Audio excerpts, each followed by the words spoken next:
बात जुलाई 1972 की है, जब पाकिस्तान के प्रधानमंत्री जुल्फिकार अली भुट्टो भारत आए थे और प्रधानमंत्री इंदिरा गांधी के साथ शिमला में अहम बातचीत चल रही थी। कोई 19 साल की रही बेनजीर भुट्टो भी अपने पिता के साथ भारत आई थी। अचानक उन्होंने फिल्म पाकीज़ा देखने की ख्वाहिश जाहिर कर डाली। कुछ महीने पहले ही 4 फरवरी 1972 को पाकीज़ा रिलीज हुई थी। पूर्व IAS अधिकारी M.K. कौ ने अपनी किताब एन आउटसाइडर एवरीवेयर में लिखा है, मैंने शिमला के डिप्टी कमिश्नर से तुरंत बात की। बेनजीर के लिए रिट्स सिनेमा में विशेष शो रखवाया। हॉल में बस 3 लोग थे। ये छोटा सा किस्सा बताता है कि कैसा था 50 साल पहले 4 फरवरी 1972 को रिलीज हुई कमाल अमरोही और मीना कुमारी की फिल्म पाकीज़ा का जादू। फिल्म के एक सीन से इस जादुई फिल्म की रूह को समझने की कोशिश करते हैं। कल हम एक मुजरे में जा रहे हैं, एक दिन के लिए तुम्हारी तकदीर हमें चाहिए, परसों लौटा देंगे। फिल्म में सामने वाले कोठे के छज्जे से जब वो तवाइफ मीना कुमारी यानी साहिब जान से वो अल्फाज कहती हैं तो आप समझ जाते हैं कि दुनिया की नज़रों में साहिब जान की तकदीर बुलंदियों पर है।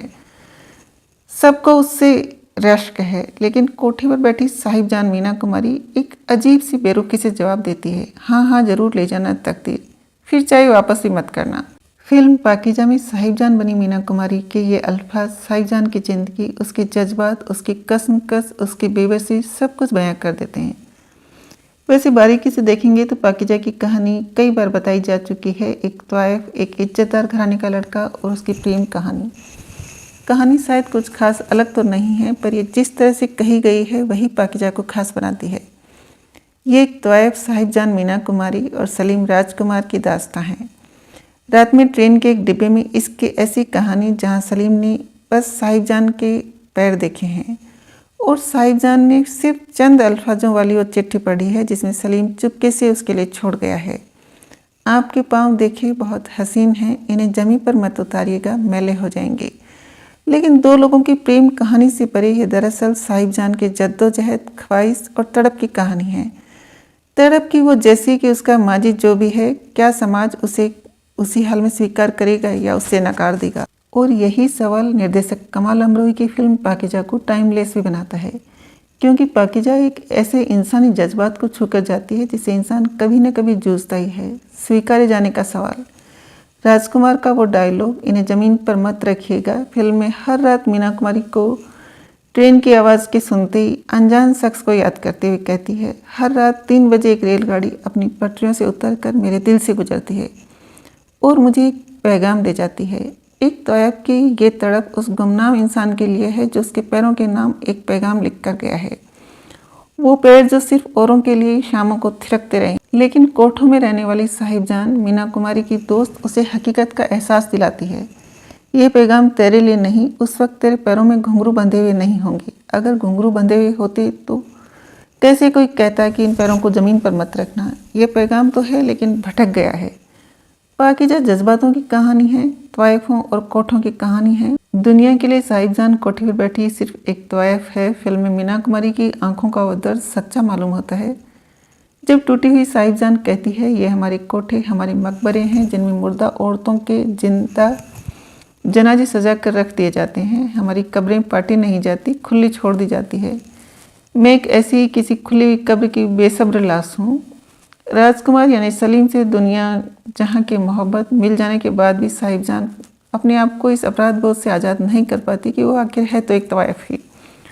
क्या कहें कि समाज उसे कभी भूलने ही नहीं देता। उस वक्त वो समाज से नहीं, खुद से भी लड़ रही होती है। मीना कुमारी और कमाल अमरोही की टूटे रिश्तों की कहानी। इस फिल्म को बनाना मीना कुमारी और कमाल अमरोही दोनों के लिए आसान नहीं था।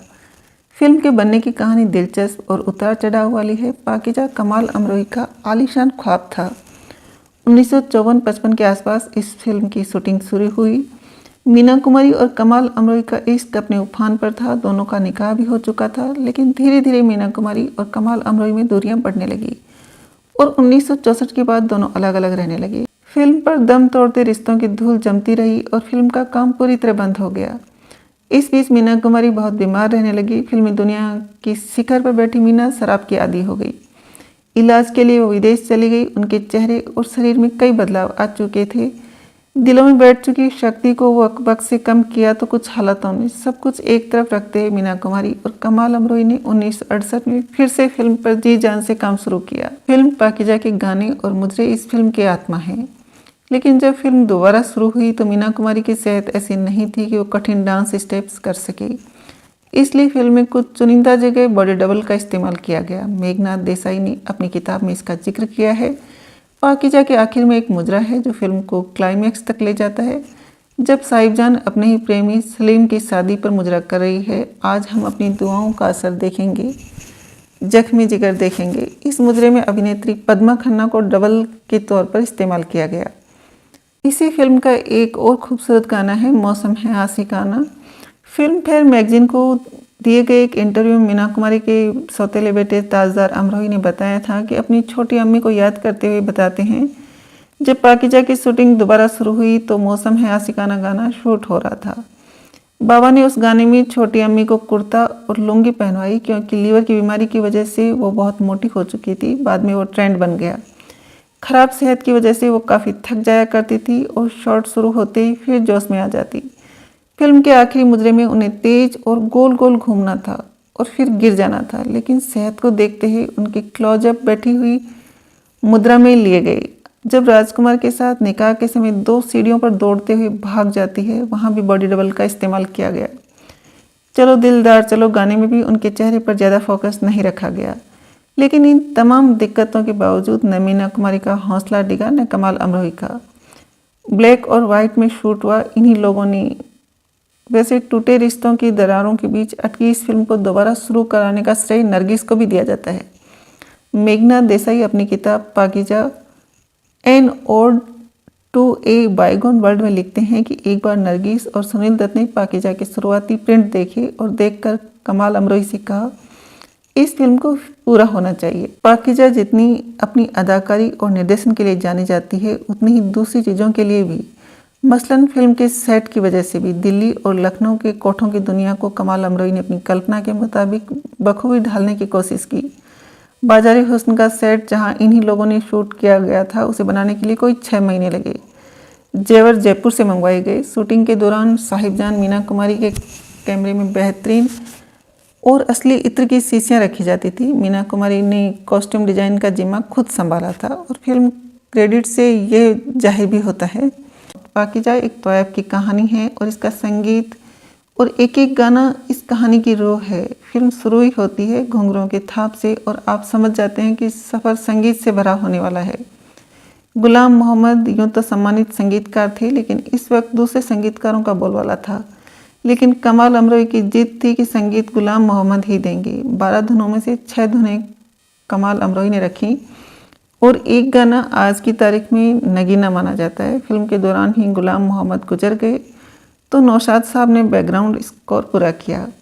इन्हीं लोगों ने संगीत, बॉल, सिनेमाटोग्राफी और गायन हर लिहाज से बेजोड़ है।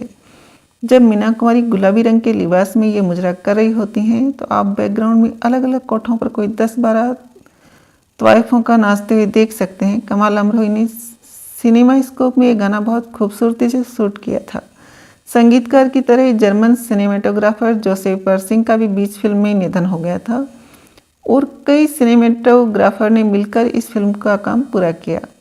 वैसे इन्हीं लोगों ने वाला गाना हिंदी सिनेमा में कई बार फिल्माया जा चुका है, चाहे वो 1941 में फिल्म हिम्मत के लिए शमशाद बेगम का गाया गाना हो या फिर आबरू में याकूब का गाया वर्जन।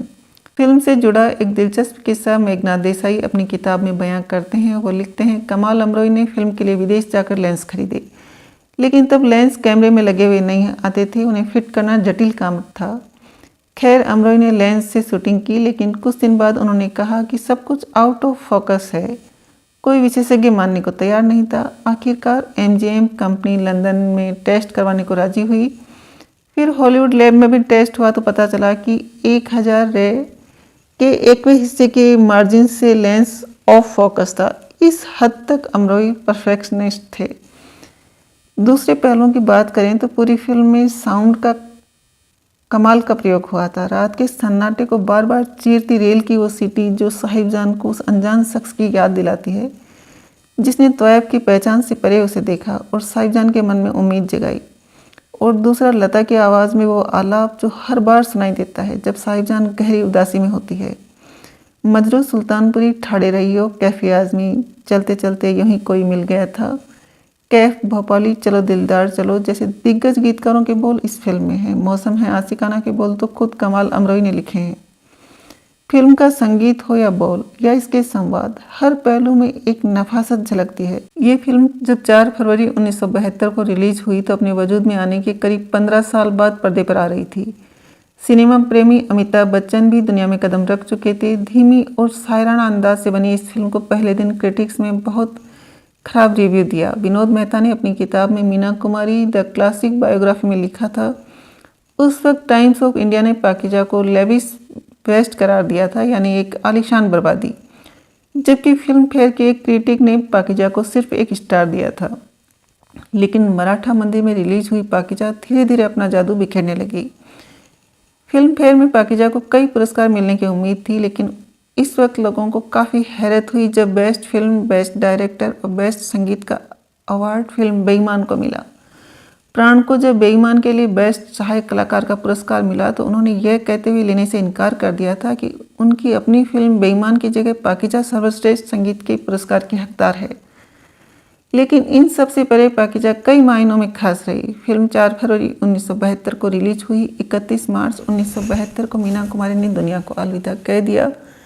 सिनेमा प्रेमियों के लिए पाकीजा उनका आखिरी तोहफा था। कमाल अमरोई ने अपनी ज़िंदगी में 4 ही फिल्में बनाई, जिनमें से पाकीजा ने उन्हें हमेशा के लिए सिनेमाई इतिहास में दर्ज कर दिया।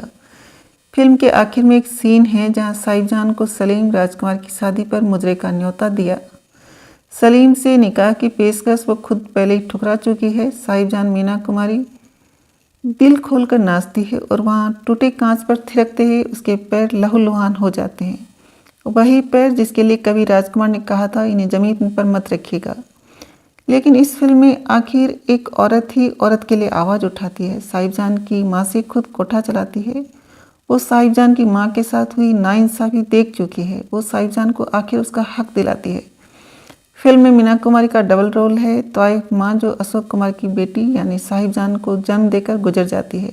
यूँ तो फिल्म उस फ्रेम पर ख़त्म हो सकती थी जब अंत में मीना कुमारी कोठे से दुल्हन के रूप में रुखसत होती है और राजकुमार के साथ उसका निकाह होता है।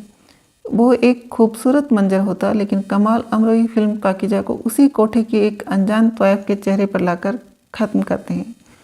उसकी आंखों में भी वही तलाश, वही सवाल, वही तड़प होती है जो साहिबजान की आंखों में हुआ करती थी।